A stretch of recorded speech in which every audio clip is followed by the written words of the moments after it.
Partai Nasional Bapak Panel Barus bersama para panitia dan relawan Jokowi, relawan pendukung Jokowi, Bapak Jokowi saya hari. Bismillahirrahmanirrahim. Assalamualaikum warahmatullahi wabarakatuh. Selamat sore, salam sejahtera untuk kita semua.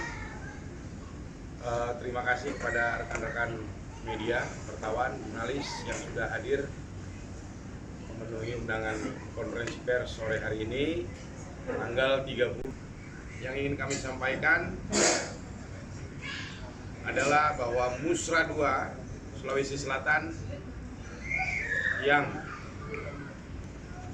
rencananya akan dilaksanakan tanggal 2 Oktober 2022 ingin mengumumkan bahwa acara tersebut kita tunda. Ya, saya sampaikan sekali lagi bahwa acara tersebut kita tunda. Kenapa kita tunda? Yang pertama, ini berkaitan dengan kita sudah menerima informasi bahwa Presiden berhalangan hadir di Makassar di tanggal yang sudah kita tetapkan, yaitu tanggal 2, yang suratnya juga sudah kita sampaikan tempo hari. Kenapa kemudian kehadiran Presiden Jokowi menjadi faktor yang penting dalam proses pelaksanaan Musra 2 di Sulawesi Selatan? Berpotensi untuk hadir tanggal 2, bahkan bisa lebih.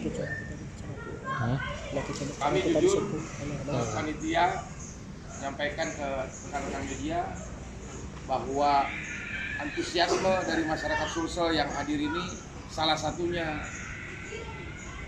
Sulawesi Selatan akan tetap diselenggarakan, ya, secara prinsip akan tetap diselenggarakan, dan kita akan menyesuaikan dengan jadwal Bapak Jokowi kapan beliau bisa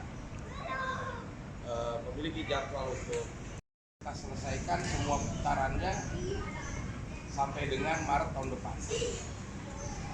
Ya, saya pikir itu di sebelah kanan dan kiri saya ini